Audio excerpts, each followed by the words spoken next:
आज 29 मई की online class में आप देखेंगे। तो आज हम लेसन नंबर 5 के न्यूमेरिकल हल कराएंगे। कल आपकी थ्योरी समाप्त हो गई थी। तो आप पहला अंकित देखेंगे अपना कि एक तार में 5 मिली एम्पियर की धारा बह रही है। तो आपको दिया है, धारा को आई से व्यक्त करते हैं। आई बराबर 5 मिली एम्पियर। तो ये आपका पुराना काम, इसे एसआई पद्धति में बदल दें तो आई बराबर हो जाएगा 5 गुणे मिली में 10 की पावर -3 होता है, 10 की पावर -3 एम्पियर। दूसरा कह रहे हैं कि तार के अनुप्रस्थ काट से प्रति मिनट टी बराबर प्रति मिनट दिया है, मतलब 1 मिनट ज्ञात है। तो मिनट को आज सेकंड में बदल देंगे तो लिख देंगे 60 सेकंड गुजरने वाले इलेक्ट्रॉन ज्ञात करने, मतलब नंबर ऑफ इलेक्ट्रॉन यानी की वैल्यू ज्ञात करनी है। तो जब आप देखेंगे तो हम जानते हैं कि आई बराबर होता है Q/T से। आई बराबर Q/T से ज्ञात करेंगे तो आई का मान मालूम है 5 × 10 की पावर -3। अब आप Q बराबर जानते हैं n ही होता है, n ई का मान E/T। तब वैल्यू रख दो 5 × 10 की पावर -3 n ई इलेक्ट्रॉन चार्जेस 1.6 गुणे 10 की पावर -19, टी का मान 60। अब आपका मल्टीप्लाई हो जाएगा तो ये हो जाएगा 60 पंचे 300 गुणे 10 की घात -3, 1.6 नीचे बटे में जाएगा 1.6 गुणे 10 की पावर -19 इंटू n की वैल्यू निकालनी है। 3 से 16 19 काटे, बचे 16 ऊपर गया तो ये हो गया 300 गुणे 10 की घात 16 बटे 1.6 नंबर ऑफ चार्जेस। अब आप 2 इसे भी लेके चले जाओ तो 3 गुणे 10 की घात 16 2 18 हो जाएगा बटे 1.6 बराबर n। अब अगर इसे चाहें तो दशमलव से दशमलव काट दें तो हो जाएगा 30/16 गुणे 10 की घात 18 = n की वैल्यू निकलेगी। तो 16 21 16 हो जाएगा, बचा 14, दशमलव लगाया आपने 140। तो 16 85, 16 छक्का 96, 16 सत्ते 112, 16 अट्ठे 128 होगा, 8 बार गया। अब यहाँ आपको 140 में से 128 गया तो बचा 12, 120 हो जाएगा। 16 सत्ते 112, 8 बचा, 16 पंचे 80 गुणे 10 की घात 18 इलेक्ट्रॉन। इतने इलेक्ट्रॉन प्रति सेकंड गुजरते हैं। तो आप लिख देंगे प्रति सेकंड गुजरने वाले इलेक्ट्रॉन बराबर 1.875 गुणे 10 की घात 18। ये आपका पहला हल हो गया। दूसरा क्वेश्चन आप देखेंगे तो दूसरा आपको दिया है कि एक तार में 20 माइक्रो एम्पियर की धारा 30 सेकंड तक बहती है। तो आप देख लें यहाँ पर आपको दिया क्या है, गिवन आई बराबर 20 माइक्रो एम्पियर। तो यहाँ भी आपको माइक्रो एम्पियर को एम्पियर में बदलना होगा। तो 20 माइक्रो में जानते हैं 10 की पावर -6 होता है एम्पियर। दूसरा कह रहा है टी बराबर 30 सेकंड तक बहती है। तो टी बराबर लिख लें 30 सेकंड, और ये सेकंड में ही दिया है इसलिए कुछ बदलना नहीं है। नंबर 1 ज्ञात करना है, स्थानांतरित आवेश की मात्रा ज्ञात करनी है। तब आप जानते हैं फर्स्ट स्थानांतरित आवेश की मात्रा क्यू ज्ञात करनी है। तो यहाँ पहले वाले में आपने लगाया आई बराबर Q/T। तो क्यू बराबर कितना हो जाएगा, आई इंटू टी से। इससे आपको स्थानांतरित आवेश की मात्रा निकल जाएगी। तो निकाल लें, Q बराबर आई इंटू टी से आई दिया है 20 गुणे 10 की घात -6, टी बराबर 30। Q बराबर हो जाएगा 2 3 600 गुणे 10 की घात -6। अब इसकी वैल्यू 10 की घात -6 आ गया। 2 से 2 काट दो तो यहाँ बचा 4 क्यू बराबर एक अंक उधर लेके चले जाएँ तो इसे लिख सकते हैं 0.6 गुणे 10 की घात -3।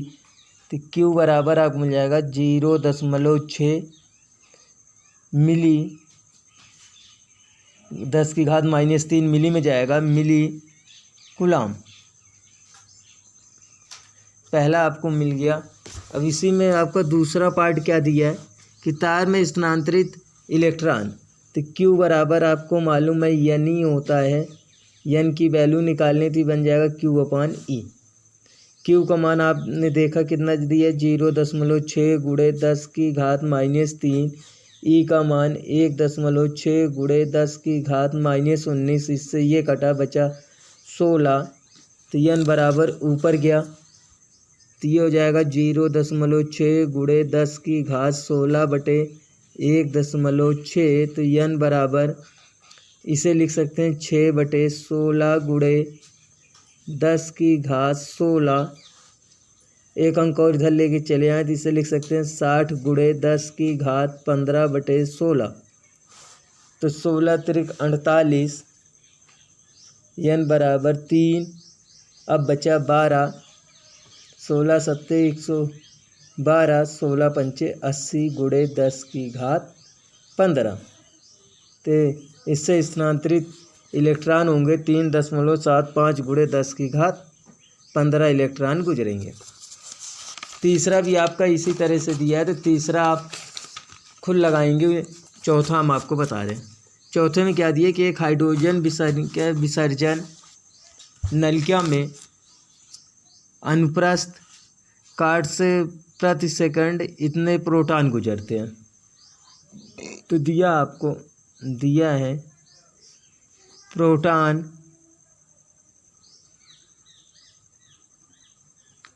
गुजरते हैं 1.0 गुणे 10 की पावर 18 प्रति सेकंड। इलेक्ट्रॉन दिया है इलेक्ट्रॉन 2.7 गुणे 10 की घात 18 प्रति सेकंड दिया है। तब कह रहे हैं विसर्जन नलिका में कितनी धारा है। तो अब आपको पहला निकालना आई बराबर। तो आई बराबर जो आपको धारा मिलेगी वो मिलेगी IP प्लस IE, क्योंकि विपरीत दिशा में। तो IP plus IE is equal total आपको मिल जाएगी I मतलब प्रोटॉन की धारा प्लस इलेक्ट्रॉन की धारा। तो पहले आप IP निकाल लें। तो आप जानते हैं I बराबर होता है Q/T। तो Q मतलब NE/T प्रति सेकंड दिया है। तो NP निकाल लें। तो ये जो है N का मान है 1.0 गुणे 10 की घात 18। प्रोटॉन का आवेश रखोगे तो 1.6 गुणे 10 की पावर -19। इलेक्ट्रॉन प्रोटॉन पर समान आवेश होता है 1।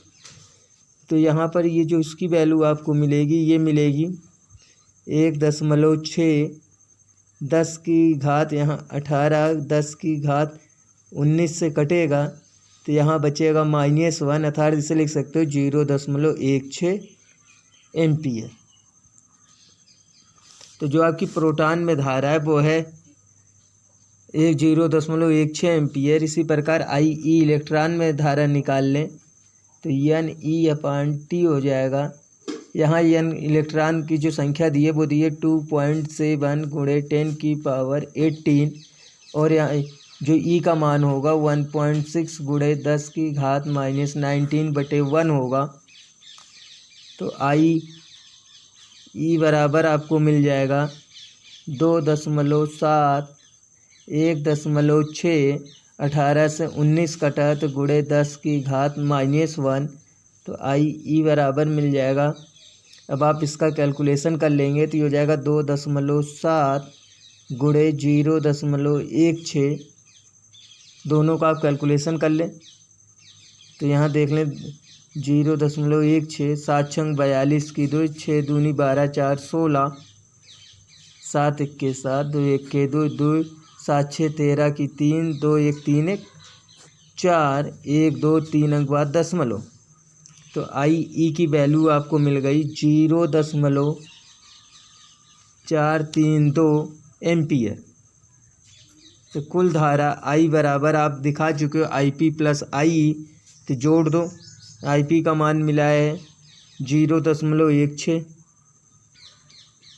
इसका मान मिला है 0.432, तो टोटल धारा हो जाएगी आपकी, यहाँ दो जोड़ोगे 2 6 3 9 4 1 5 0.592 एम्पियर। ये अब आपका ये हो गया आपका क्वेश्चन नंबर 4 का पहला पार्ट। दूसरा इन्होंने दिया कि यदि इसके सिरों के बीच लगाया गया विभवांतर 220 वोल्ट हो तो प्रभावी प्रतिरोध निकालना है। तो सेकंड प्रभावी प्रतिरोध आर ज्ञात करना है। तब आप जानते हो आर बराबर V/I से, ओम का नियम है इसी से ज्ञात होगा। तो आर V का मान आपको दिया है 220, रख दो 220, आई की वैल्यू मिली है 0.592, इसका आप मल्टीप्लिकेशन कर लें तो ये हो जाएगा 220 गुणे 3 अंक हटाना है 10⁻³ बराबर 592। अभी इसका जब हम कैलकुलेशन करेंगे तो प्रभावी प्रतिरोध आर बराबर, तो आप आर बराबर निकाल लोगे 220 10⁻³ 592,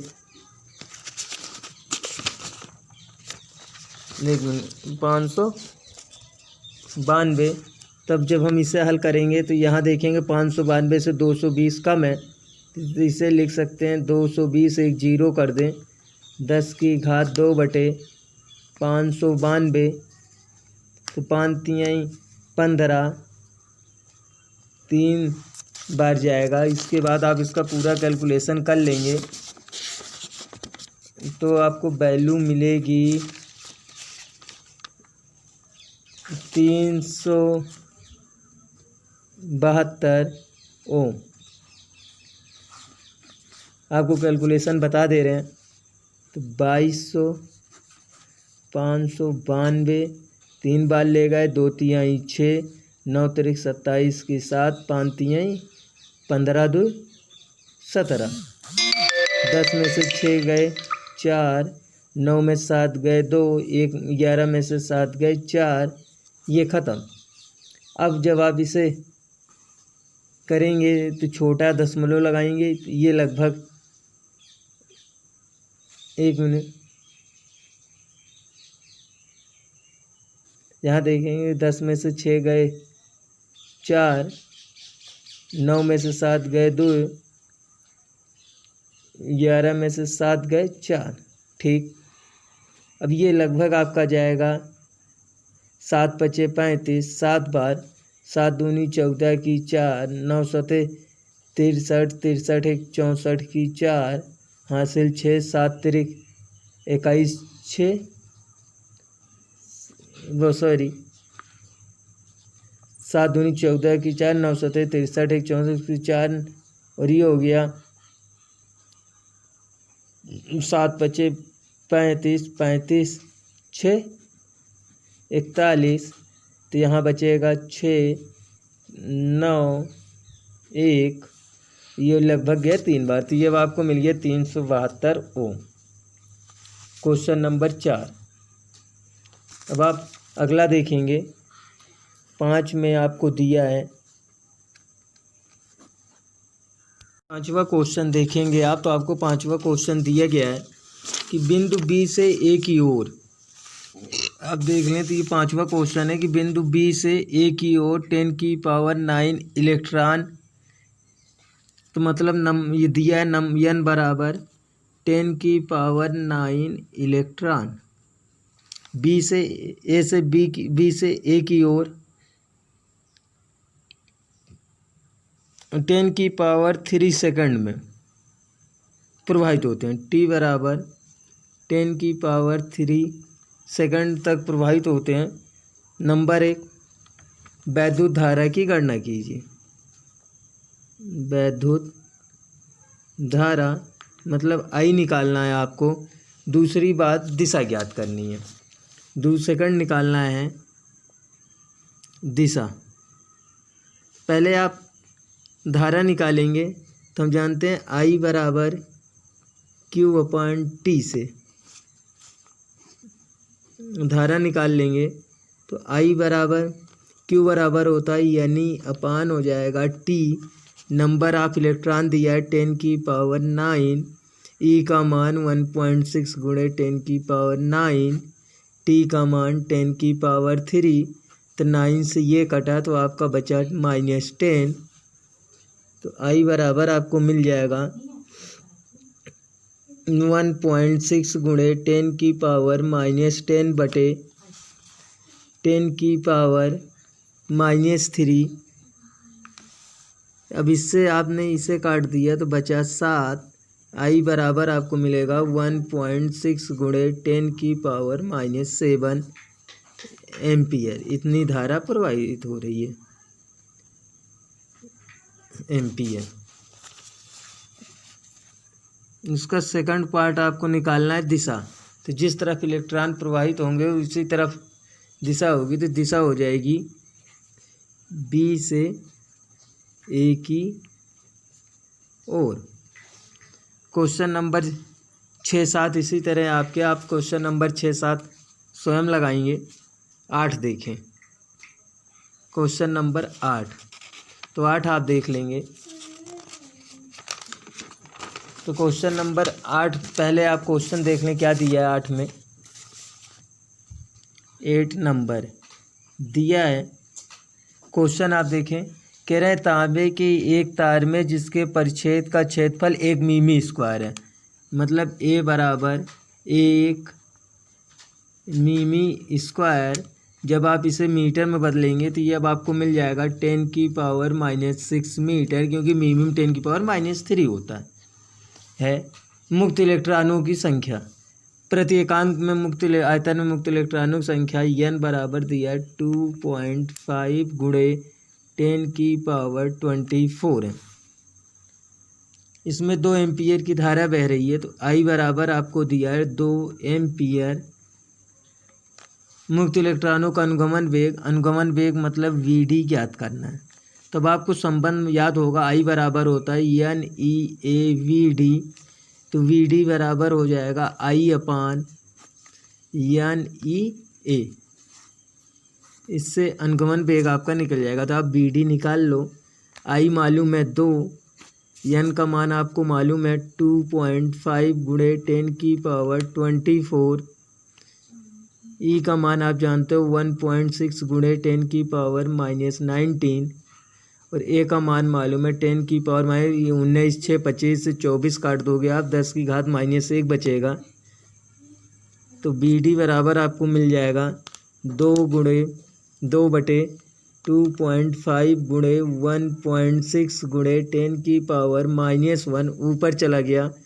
तो VD बराबर मिल जाएगा ये 2 गुणे 10 बटे 2.5 इंटू 1.6। तो ये अब आपको हो गया 20 बटे 2.6 गुणे 2.5 गुणे 1.6। तो VD बराबर निकलेगा 20। 16 पंचे 80 की 0 हासिल 8, 16 दूनी 32, 8 40, 2 अंक बाद दशमलव। तो VD बराबर आपको मिल गया 20 बटे 4, 4 पंचे 20। तो मतलब अनुगमन वेग जो आपका होगा वो होगा VD बराबर 5 मीटर प्रति सेकंड। ये आपको इसमें अनुगमन वेग की वैल्यू निकल जाएगी।